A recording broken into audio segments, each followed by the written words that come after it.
కుంభరాశి వారికి 16, 17, 18 తేదీల్లో జరగబోయేది తెలిస్తే ఖచ్చితంగా ఆశ్చర్యపోతారండి. అలానే కాకుండా ఒక రకంగా చెప్పాలంటే గనక మీకు ఈ ఇద్దరు అమ్మాయిలు అక్షరాలు ఉన్న అమ్మాయిలతో కొంచెం జాగ్రత్తగా ఉండండి. అలానే కాకుండా వీళ్ళతో ఏంటంటే గనక చాలా ఇబ్బందులు క్రియేట్ అవుతాయండి. వీళ్ళ వల్ల మీరు భారీగా నష్టపోతారు, మోసపోతారు. అలాగే కాకుండా మీ కర్మ ఫలితం కూడా ఏంటంటే గనక ఇప్పుడు స్టార్ట్ అవ్వబోతుందన్నమాట.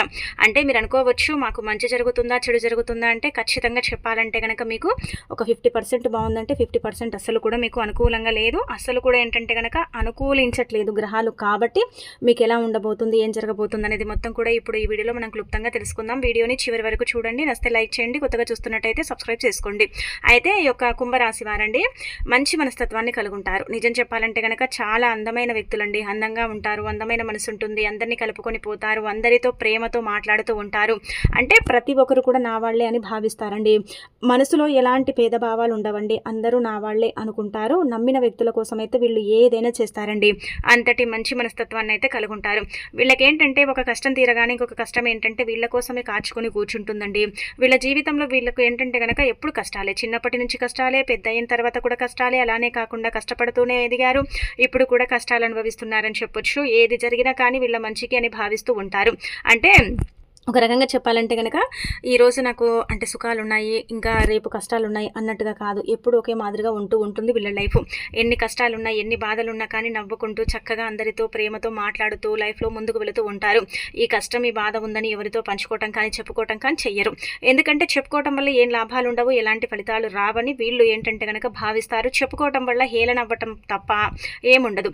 మనం బాగుంటే చూసి ఓర్వలేని వారు మన చుట్టుపక్కల మన ఫ్రెండ్సే ఉంటారండి. అలానే కాకుండా మనం బాగుంటే నవ్వేవాళ్ళు, అలానే కాకుండా మనము బాగుంటే మనం చూసి ఏడుస్తారు, మనం బాగాలేకపోతే మనం చూసి నవ్వుతారు. కాబట్టి ఎవరికి కూడా ఎలాంటి విషయాలు చెప్పకుండా వీళ్ళ లైఫ్ ఏంటో వీళ్ళేంటో అన్నట్టుగా ముందుకు వెళుతూ ఉంటారు.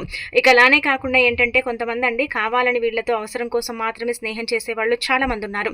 అవసరం కోసమే మంచిగా మాట్లాడి, అవసరం కోసమే ప్రేమతో మాట్లాడి, ఆ తర్వాత అవసరం తీరిన తర్వాత వీళ్ళని దూరం పెడుతూ ఉంటారు, ఇబ్బంది పెడుతూ ఉంటారు, బాధ పెడుతూ ఉంటారు.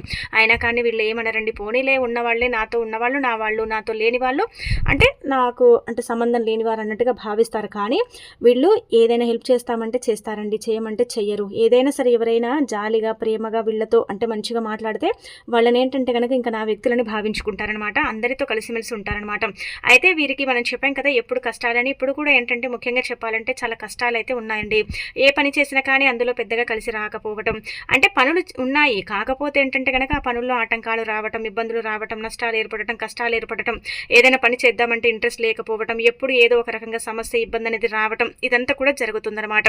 దీనివల్ల చాలా బాధపడుతున్నారు. అసలు పనులు ఉన్నాయి, కాకపోతే కనుక పని చేద్దామంటే ఆ పనిలో అన్ని కూడా ఆటంకులు ఏర్పడి ఆ పనులు కనుక పెండింగ్లో పడిపోవటం, ఇదంతా కూడా జరుగుతుంది. ఇక డబ్బు కూడా అంతే అండి. చేతి దాకా వస్తుంది కానీ చేజారిపోతుంది. ఏం చేయాలో అర్థం కావట్లేదు. నాకే ఎందుకు ఇలా జరుగుతుంది, నాకే ఎందుకు ఇలా అవుతుందని బాధపడుతున్నారు. కానీ ఒకటి గుర్తుపెట్టుకోండి, గ్రహాల అనుకూలత లేనప్పుడు, మనకు ఒక రకంగా పూర్వకర్మ శాపాలు పాపాలు ఎక్కువగా ఉన్నప్పుడు, అలానే కాకుండా గ్రహాలు అనుకూలించకపోతే మన జీవితంలో మనకి ఇలాంటి కష్టాలు వస్తాయి. నోటి దాకా వచ్చి ఇలా చేదాకా వచ్చి చేజారిపోవడం, తిందామనేసరికి కనుక అది కింద పడటం, ఇలాంటివి ఖచ్చితంగా జరుగుతాయి అన్నమాట. ఇలాంటివి జరిగితే మనం అనుకోవాలి మన గ్రహస్థితి బాలేదు, మన గ్రహస్థితి బాలేకనే మనకి ఇలా జరుగుతుందని మనం భావించుకోవాలన్నమాట. దానికి తగ్గట్టుగా కనుక ఎక్కువగా ఇష్టదైవాన్ని పూజించడం, శనిని పూజించడం, ఇలాంటివి చేసుకుంటే మీకు ఇంకా మంచి జరుగుతుంది. మీరు అనుకున్నట్టుగా మీ లైఫ్ ఉంటుందన్నమాట. అయితే 3 రోజులు కూడా ఒక రకంగా చెప్పాలంటే కొన్ని రకాలుగా మీకు కష్టాలు, సమస్యలు అయితే ఉన్నాయండి. ఒకటి వచ్చేసి డబ్బు పరంగా కొంచెం కనుక ఇబ్బందికరంగా ఉంటుంది. డబ్బు ఉంటుంది, కాకపోతే కనుక ఎక్కువగా ఖర్చు అయిపోతుంది. అదొకటి మీకు బాధ కల్పిస్తుంది, కలిగించే సమస్య అని చెప్పొచ్చు. డబ్బు ఉన్నప్పుడు కూడా అది ఖర్చు అయిపోతుంది కాబట్టి బాధ అయితే కలుగుతుంది. రెండోది వచ్చేసి ఏదైనా మంచి చేద్దామనుకుంటే మీకు చెడు జరుగుతుంది. అదొకటి గుర్తుపెట్టుకోండి. ఇలా చిన్న చిన్న సమస్యలు ఉన్నాయి, పెద్దవని చెప్పట్లేదు. కానీ మీకు చిన్న చిన్న సమస్యలు ఉన్నాయి, చిన్న చిన్న ఇబ్బందులు ఉన్నాయి. వాటిని కనుక మీరు తొలగించుకోగలుగుతారు. వాటిని తొలగించుకొని మీరు లైఫ్లో ముందుకు వెళ్ళగలుగుతారని చెప్పొచ్చు. ఇక ఆ తర్వాత ఇంకొకటి ఇక్కడ చూసుకుంటే వృత్తిపరంగా బాగుంటుందండి, ఉద్యోగపరంగా బాగుంటుంది, బాగా కలిసి వస్తుంది. మీ జీవితంలో మీరు కోల్పోయినవి కొన్ని తిరిగి పొందే అవకాశం అయితే ఉంటుంది. నమ్మిన వ్యక్తుల వల్ల మీకు నమ్మక ద్రోహం జరిగింది కదా, వాళ్ళే కనుక మళ్ళీ మీ దగ్గరికి వచ్చి క్షమాపణలు కూడా అడుగుతారండి. అలానే కాకుండా మీకు కష్టాలు విపరీతంగా వస్తున్నాయి కాబట్టి ఆ కష్టాల నుంచి కొంచెం విముక్తి కలిగినప్పుడు కూడా కష్టాలు అయితే పూర్తిగా తొలగిపో, ఆ కష్టాలు అలాగే ఉంటాయన్నమాట. వృత్తి ఉద్యోగపరంగా అయితే బాగా కలిసి వస్తుంది. చేసే పనుల్లో కూడా ఎలాంటి ఆటంకాలు ఉన్నప్పుడు కూడా పర్వాలేదు, ముందుకు వెళ్ళగలుగుతారు. చేయగలుగుతారు, వాటిని అధిగమించుకొని ముందుకు వెళ్ళగలుగుతారు, ధైర్యంగా అడుగు ముందుకు వెలుస్తారు. మీకు ధైర్యము అలానే కాకుండా ఎక్కువగా ఉంటుంది కాబట్టి మీరు అంటే ఏ కష్టం వచ్చినా ఏ నష్టం వచ్చినా అంతగా బాధపడరు, ఇబ్బంది పడరు. కానీ నా లైఫ్ కూడా బాగుంటే బాగుండు, నేను అనుకున్న గోల్ అంతా కూడా రీచ్ అయితే బాగుండు అనుకుంటూ ఉంటారండి. ఇక అలానే కాకుండా ఓవరాల్గా చూసుకుంటే ఇలా ఉండబోతుంది. మీకు 2 కోరికలు తీరుతాయండి. ఒకటి వచ్చేసి ఉద్యోగం లేని వారికి ఉద్యోగము, సంతానం లేని వారికి సంతానము, ఇంకొకటి వచ్చేసి వాహనం కానీ వస్తువు కానీ కొనే అవకాశం ఉంటుంది. అలానే కాకుండా ఏంటంటే కనుక ప్రేమ పెళ్లి జరిగే అవకాశాలు ఉంటాయి. అంటే పెళ్లి జరుగుతుందని చెప్పట్లేదు, కానీ పెద్దల్ని ఒప్పించే అవకాశాలు ఎక్కువగా కనిపిస్తున్నాయి. అలానే చిన్న చిన్న వినోదాలలో పార్టీస్లో ఇలా పాల్గొనే అవకాశం అయితే ఉంటుంది. అక్కడ కూడా కొత్త పరిచయాలు ఏర్పడతాయి. ఆ పరిచయాల వల్ల మీ లైఫ్ అనేది ఏంటంటే కనుక మలుపు తిప్పుకుంటుంది. ఆ పరిచయాల వల్ల మీకు మంచి జరుగుతుంది, కానీ చెడైతే జరగదు. మీరు అందరినీ ప్రేమతో అంటే పలకరిస్తారు, ప్రేమతో మాట్లాడతారు కాబట్టి భగవంతుడు ఎప్పుడు మీకు మంచి చేస్తాడండి. మీ మంచితనానికి మీకు మంచి చేస్తాడు, కానీ చెడు చేయడు. కాకపోతే ఏంటంటే కనుక మీరు భరించని కష్టాలు మాత్రమే ఇస్తాడు. మీరు భరించలేని కష్టాలను ఎప్పుడు ఇవ్వడనమాట. మీకు ఎన్ని కష్టాలు ఇచ్చినా కానీ భగవంతుడే వాటిని ఏంటంటే కనుక తీసేస్తూ ఉంటాడు మీ లైఫ్లో నుంచి. ఇక అలానే కాకుండా ఇలా ఈ 3 రోజులు ఉండబోతుందన్నమాట. చిన్న చిన్న సమస్యలండి. పని చేద్దామంటే కొంచెం ఇంట్రెస్ట్ లేకపోవటం, పని చేద్దామంటే ఓపిక లేకపోవటం, నీరసంగా అనిపించడం, అంటే పదే పదే ఏంటంటే కనుక ఆలోచనలు పడిపోవటం, తీవ్రంగా ఆలోచించడం, లోతుగా కొంచెం డిప్రెషన్లోకి వెళ్ళిపోయి కొంచెం బాధ అనేది అనుభవించడం, ఇలాంటివి అయితే చిన్న చిన్నగా ఉంటాయని చెప్పొచ్చు. ఇంకా తర్వాత ఓవరాల్గా ఏంటంటే ఫ్యామిలీ పరంగా, కుటుంబ పరంగా అంతా బాగానే ఉంటుందండి. విద్యార్థులకు కూడా అనుకూలంగా ఉంటుంది. అనుకూల సమయం, విద్యలో బాగా రాణించగలుగుతారు. కొత్తగా ఏంటంటే కనుక పెట్టుబడులు పెట్టేటప్పుడు కొంచెం ఆచితూచి అడుగులు వేయండి. పెట్టుబడులకు అంతగా అనుకూలంగా లేదు కాబట్టి పెట్టుబడులు పెట్టకపోవడమే బెటర్ అనమాట. షూరిటీ సంతకాలు చేసేటప్పుడు కూడా చూసుకోండి. ఎవరిని గుడ్డిగా నమ్మకండి, మధ్యవర్తిత్వానికి వెళ్ళకండి. ఎవరిని కూడా నమ్మి ఏంటంటే కనుక మీరు అంటే వాళ్లకు డబ్బు సహాయం అయితే చేయకండి. దానివల్ల మీకు ఏంటంటే కనుక ఇబ్బంది కలుగుతుంది. ఇప్పటి వరకు మీరు ఏంటంటే చాలా మందిని కూడా అండి నమ్మి డబ్బు ఇచ్చారు, కానీ వాళ్ళు తిరిగి ఎవ్వరు కూడా మీకు మళ్ళీ తిరిగి డబ్బు ఇవ్వలేదు. ఇచ్చిన వాళ్ళు ఇచ్చారేమో, కానీ చాలా వరకు కూడా ఏంటంటే కనుక మీరే నష్టపోయారు కదా. అయితే ఎవరికి కూడా మీరు నమ్మి ఏంటంటే కనుక డబ్బు ఇవ్వకండి. దానివల్ల మీకు చాలా ప్రాబ్లమ్స్ వస్తాయండి. అదొకటి చూసుకోండి. ఇక ఆ తర్వాత ఇక్కడ మనం చూసుకుంటే ముఖ్యంగా అండి మీకు ఓవరాల్గా ఈ 3 రోజులు బాగానే ఉంటుందన్నమాట. దూర ప్రయాణాలు చేసేటప్పుడు జాగ్రత్త వహించండి. హెల్మెట్ లేని ప్రయాణం అయితే చేయకండి.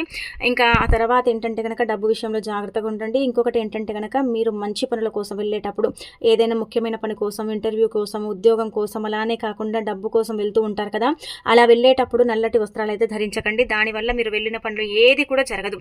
ఏ పని జరగక ఏంటంటే కనుక బాధతో తిరిగి ఇంటికి వస్తారు. ఇది గుర్తుపెట్టుకోండి. అనారోగ్య సమస్యలు తొలగిపోతాయి, ఆరోగ్యం బాగుంటుంది. ఇంటి పరంగా కూడా బాగానే ఉంటుంది. కొత్తగా ఏంటంటే కనుక చెప్పాలంటే బిజినెస్ స్టార్ట్ చేసే వారికి అంతగా అనుకూలంగా ఉండదు కాబట్టి కొంచెం ఏంటంటే ఆలోచించి అడుగు వేయండి, లేకపోతే నష్టం అయితే తప్పకుండా జరుగుతుందండి. ఇది గుర్తుపెట్టుకోండి. ఇక అలానే అప్పులు కూడా తీరుతాయండి. అప్పులు తీరుతాయి. అప్పులు అంటే చిన్న చిన్న అప్పులు తీర్చుకోగలుగుతారు. సమయానికి మీరు అడిగిన వారు డబ్బిస్తారు. ఫైనాన్స్ రూపంలో కూడా మీ దగ్గరికి ధనం అనేది రావటం అనేది జరుగుతుంది. ఈ యొక్క కుంభరాశి వారికి ఏంటంటే సమస్యలు మనం చెప్పాం కదా, ఆ సమస్యలు ఉన్నాయి, కానీ ఓవరాల్గా కొంచెం బాగానే ఉంటుంది. 50% బాగుంటుంది, 50% బాగుంటుంది అనమాట. ఇష్టదైవాన్ని ఆరాధిస్తూ ఉండండి. ఒక్కొక్కరికి ఒక్కొక్క దైవం ఇష్టం కాబట్టి మీ ఇష్టదైవాన్ని మీరు పూజించడం వల్ల, మీ కులదేవతని కానీ గ్రామదేవతని కానీ పూజించడం వల్ల మీకు ఇంకా మంచి ఫలితాలు అయితే ఉంటాయని చెప్పొచ్చు. కాబట్టి ఇలా ఇష్టదైవాన్ని పూజించండి. ముఖ్యంగా ఇక్కడ మీకు ఏంటంటే కనుక లక్ష్మీదేవి అనుగ్రహం కలుగుతుందండి.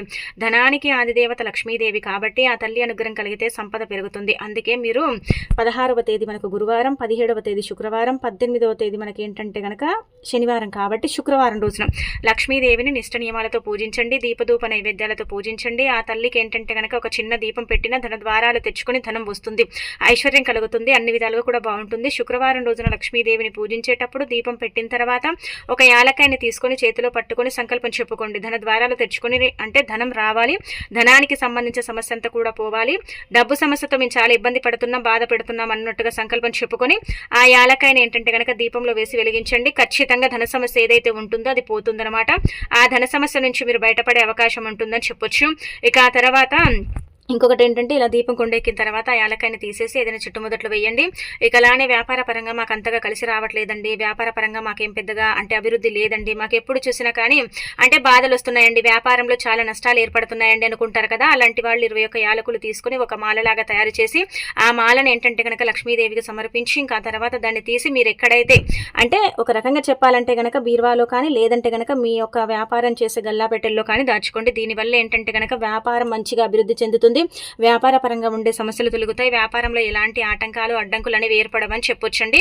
ఇంకా ఇదైతే ఖచ్చితంగా చేసుకోండి. మంచి మార్పునైతే మీరే మీ కళ్ళతో చూస్తారు. ఇది పెట్టినన్ని రోజులు కూడా వ్యాపారంలో మంచి మార్పులు అంటే కొత్తగా బిజినెస్ స్టార్ట్ చేసే వాళ్ళు కానీ స్టార్ట్ చేశారు అందులో నష్టపోతున్నామని భావించుకునే వారికైతే చక్కగా కలిసి వస్తుందని చెప్పొచ్చు. ఎలాంటి ఇబ్బంది అయితే ఉండదన్నమాట. ఇదైతే మీరు ఖచ్చితంగా ఇంకా చేసేసుకోండి. ఇది చేయటం వల్ల మీకే మంచి జరుగుతుంది. మీకే ఏంటంటే కనుక అద్భుతమైన ఫలితాలు వస్తాయని చెప్పొచ్చు. మీ జీవితం అనేది పూర్తిగా మారిపోతుంది. ఒకసారి చేస్తే మీరే మళ్ళీ మళ్ళీ చేసుకుంటూ ఉంటారు కాబట్టి మీరేంటంటే ఇంకా తప్పకుండా పాటించండి. ఆ తర్వాత ఇద్దరండి ముఖ్యంగా చెప్పాలంటే కనుక మీ లైఫ్లో మిమ్మల్ని ఎక్కువగా ఇబ్బంది పెట్టేవాళ్ళు, మిమ్మల్ని బాధ పెట్టేవాళ్ళు ఈ ఒక 2 లెటర్లు ఉన్న అమ్మాయిలండి.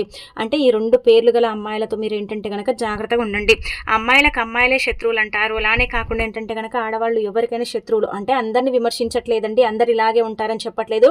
కొంతమంది ఏంటంటే కనుక ఎదుగుదలను చూసి ఓరలేకపోతారు, కొంతమంది బాగా సంపాదించుకుంటే ఓరలేకపోతారు. మనం ఎదుగుతుంటే ఏంటంటే కనుక వాళ్లకు చాలా ప్రాబ్లమ్స్ అనేవి క్రియేట్ అవుతూ ఉంటాయి. కాబట్టి మన ఎదుగుదలను ఆపాలని చూస్తూ ఉంటారు, మన మీద నిందలు వేస్తూ ఉంటారు, మన మీద లేనిపోని సూటిపోటి మాటలతో మనని అంటే ఇబ్బంది పెట్టడం, హింసించడం ఇలాంటివి చేస్తూ ఉంటారు కదా. అయితే మీ లైఫ్లో కూడా ఇప్పుడు ఇదే జరగబోతుందండి. నిజం చెప్పాలంటే కనుక మీ మంచితనానికి మీ మనసు అంటే మీ మంచి మనసుకు చాలామంది కూడా అంటే ఇంట్లో కావచ్చు, బయట కావచ్చు, బంధువర్గంలో కావచ్చు చాలామంది స్నేహితులు ఉన్నారు. అందరినీ మీరు ఆదరిస్తారు కాబట్టి, మంచిగా పలకరిస్తారు కాబట్టి అందరూ మీతో ప్రేమగా మాట్లాడతారు. ఇదంతా కూడా కొంతమందికి నచ్చట్లేదన్నమాట. మీరేంటంటే కనుక బాగుండటం కొంతమందికి నిజమే నచ్చదండి. అంటే మీకు కూడా తెలుసుంటుంది వాళ్ళు ఎవరో, మీకు కూడా తెలుసుంటుంది. మీకు కూడా ఏంటంటే కనుక మీరు అంటే చూసారని కూడా మనం చెప్పొచ్చు. కాబట్టి ఒకటి గుర్తు పెట్టుకోండి, మనము ఎక్కువగా ఏంటంటే లైఫ్లో ముందుకు వెళుతున్నాం అనుకోండి, మనని తొక్కేసే వాళ్ళు మన వెనకే ఉంటారండి, ఎక్కడో ఉండరు, మన పక్కన మన వెనకే ఉండి మనని తొక్కుతూ ఉంటారు. ఇలా ఇక్కడ మనం గనక చూసుకుంటే ఇద్దరు అమ్మాయిలండి. అంటే కుంభరాశి పరంగా గనక మనం చూసుకుంటే ఇద్దరు అంటే ఆడవాళ్ళు. ఈ ఆడవాళ్ళ వల్లనే మీరు చాలా నష్టపోతారు. ఈ ఆడవాళ్ళ వల్లనే నిందలు పడతాయి. ఈ ఆడవాళ్ళ వల్లనే మంచి పేరు చెడుగా మారుతుంది. ఈ ఆడవాళ్ళ వల్లనే మీ లైఫ్లో మీరు ఏంటంటే కనుక కొన్ని కోల్పోయే అవకాశాలు కూడా ఎక్కువగా కనిపిస్తున్నాయి అనమాట. అందుకే ఆడవారితో మాట్లాడేటప్పుడు జాగ్రత్తగా ఉండండి. అంటే కుంభరాశి పురుషులకే కాదు, ఇది స్త్రీలకు కూడా వర్తిస్తుంది. ఒకటి గుర్తుపెట్టుకోండి, మనం ఒకటంటామా వాళ్ళు ఇంకొకటి ఏంటంటే కనుక కల్పించుకొని చెప్పుకొని మిమ్మల్ని ఇబ్బంది పెడతారు, బాధపడతారు. ఖచ్చితంగా మీకు అన్నిటికీ కారణమవుతారు. అది డబ్బు పరంగా కావచ్చు, ఇంకా మిగతా ఏ విషయంలోనైనా కావచ్చు అండి. కొంచెం ఏంటంటే కనుక మీరు జాగ్రత్త వహించకపోతే ఇబ్బంది మాత్రం తప్పదని చెప్పొచ్చు. కాబట్టి ఒకటి గుర్తుపెట్టుకోండి, ఈ యొక్క కుంభరాశి వారికి ముఖ్యంగా మనం గమనించుకుంటే ఏ లెటర్ అండి. ఏ లెటర్ ఏంటంటే కనుక మీరు అనుకోవచ్చు, ఏ లెటర్తో మరి మా భార్య ఉందంటే కనుక ఇక్కడ ఏమవుతుందంటే చిన్న చిన్న గొడవలు అవుతాయండి. ఆ చిన్న చిన్న గొడవలు ఏంటంటే కనుక చిలికి చిలికి అంటే గాలివాన అంటారు కదా, ఆ టైప్గా ఏంటంటే కనుక మారుతుందన్నమాట. అక్కడ మీ భార్య ఉన్నా, అక్కడ మీ చెల్లి ఉన్నా, మీ సొంత వాళ్ళైనా సరే వాళ్ళు ఏంటంటే కనుక చిన్నగా గొడవ తీసి అది పెద్దగా చేసేసి లేనిపోని మాటలతో మీ మనసును నొప్పించి మిమ్మల్ని బాధ పెడతారు. అంటే ఏ లెటర్తో ఎవ్వరున్నా పర్వాలేదండి, అక్కడ ఖచ్చితంగా జరిగేది మాత్రం ఇది అనమాట. ఏ లెటర్తో కొంచెం ఏంటంటే కనుక మాట్లాడేటప్పుడు తప్పు లేకపోయినా తప్పుని చూయించి మిమ్మల్ని ఇబ్బంది పెట్టడమే వీళ్ళ కాన్సెప్ట్. కాబట్టి వీళ్ళతో కొంచెం జాగ్రత్తగా ఉండండి. రెండోది వచ్చేసి ఏంటంటే కనుక మనం ఇక్కడ గమనించుకుంటే ఆర్ లెటర్ అనమాట. ఆర్ లెటర్ వాళ్ళు ఎలా అంటే కనుక వీళ్ళు కూడా అలాగే అండి. ముందు మీతో బాగుంటారు, మిమ్మల్ని ఏంటంటే కనుక కొన్ని డబ్బులు వాళ్ళకి అవసరం ఉంటే అడుగుతారు. మీరేంటంటే నా దగ్గర లేవు, నా దగ్గర అడ్జస్ట్ అవ్వవు, నేను ఇవ్వలేనని చెప్తారు కదా. చెప్పిన తర్వాత వాళ్ళ ప్రవర్తన వేరేలాగుంటుందన్నమాట. ఇది ఆర్ లెటర్ అనే ఈ యొక్క పేరు గల అంటే ఆడవారు ఎలా అంటే కనుక వీళ్ళు అంటే మిమ్మల్ని అడిగితే ఇస్తేనేమో మీరు మంచివాళ్ళు, అంటే పెడితే మంచిది, పెట్టకపోతే మీరు చాలా మూర్ఖులు అనమాట. ఆ విధంగా ఏంటంటే కనుక వీళ్ళు వ్యవహరిస్తారని చెప్పొచ్చు. కొంచెం చెప్పాలంటే రూడ్గా మాట్లాడటం, మిమ్మల్ని ఇబ్బంది పెట్టడం, అంటే మిమ్మల్ని ఇంకా బాధ పెట్టడం, మీ మనసును నొప్పించడం ఇలాంటివి వీళ్ళు చేస్తారు. మీ ముందు ఏంటంటే 2-3 మాటలని వెళ్ళిపోయి మీ వెనకకు వెళ్ళి మీ గురించి అంతగా చెడుగా చెప్పి మిమ్మల్ని ఇబ్బంది పెడతారు. కాబట్టి ఒకటి ఏ లెటరు, ఇంకొకటి వచ్చేసి ఆర్ లెటరు.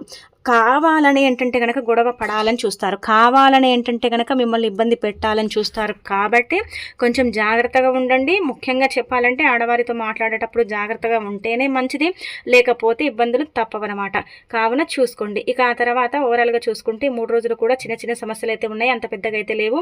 ఇక అంతా కూడా బాగానే ఉంటుందని చెప్పొచ్చు. ఇంకా అనంతరం వచ్చేసి ఇంకొకటి ఏంటంటే కనుక మీరు పట్టిందల్లా బంగారం అవుతుందండి. కొన్ని విషయాల్లో ఏంటంటే కనుక మీరు అంటే జరగని పనులను జరిగేలాగా చేసుకుంటారు, వాటిని ఏంటంటే కనుక ముందుకు తీసుకెళ్తారు, ఆ పనుల్లో బాగా రాణించగలుగుతారు. ఆ పనుల పరంగా ఏంటంటే కనుక కొంచెం ఇబ్బందికరంగా ఉన్నా పర్వాలేదన్నట్టుగా ఏంటంటే కనుక ముందుకు వెళుతూ ఉంటారని చెప్పొచ్చు. ఇలా ఓవరాల్గా చూసుకుంటే అంతా బాగానే ఉంటుంది. ఇక్కడ ఇంకొకటి ఏంటంటే లక్ష్మీదేవిని నిష్ట నియమాలతో పూజించండి. అలానే కాకుండా ఈ నెంబర్ని రాసి మీ దగ్గర పెట్టుకోండి. దీనివల్ల కూడా ఏంటంటే ఎంతో కొంత హెల్ప్ అవుతుంది. ఈ నెంబర్ ఏంటంటే కనుక అనుకున్న పనిని జరిగేలాగా చేయడానికి, అంటే ఇక్కడ మీరు ఇది కూడా అనుకోవచ్చు, నెంబర్స్ వల్ల పని జరుగుతుందంటే కొన్ని పనులు జరుగుతాయి. కావున ఎప్పుడైనా సరే మీకు ఏదైనా సరే పని జరగట్లేదంటే 555 అనుకోండి. ఈ 555 అనే నెంబర్ దైవానికి అంకితం చేయబడిన నెంబర్. ఒక రకంగా చెప్పాలంటే లక్ష్మీదేవికి సంబంధించిన నెంబర్ కాబట్టి టక్కున ఏంటంటే కనుక ఏదైనా జరగట్లేదు, ఏదైనా అవ్వట్లేదంటే కనుక 555 కానీ 777 కానీ అనుకోండి. తప్పకుండా అండి మీరు అనుకున్నది జరుగుతుంది. అంటే అంత 100% లాభం వస్తుందని చెప్పట్లేదు, కానీ 80% అయితే మీకు లాభం కలుగుతుందన్నమాట. ఇలా మనసులో అనుకుని పనిని ప్రారంభిస్తే మాత్రం మీరే మార్పుని చూసి షాక్ అయిపోతారని చెప్పొచ్చు. కాబట్టి ఈ నెంబర్ని పలుకుతూ పనులు స్టార్ట్ చేస్తే సరిపోతుందన్నమాట.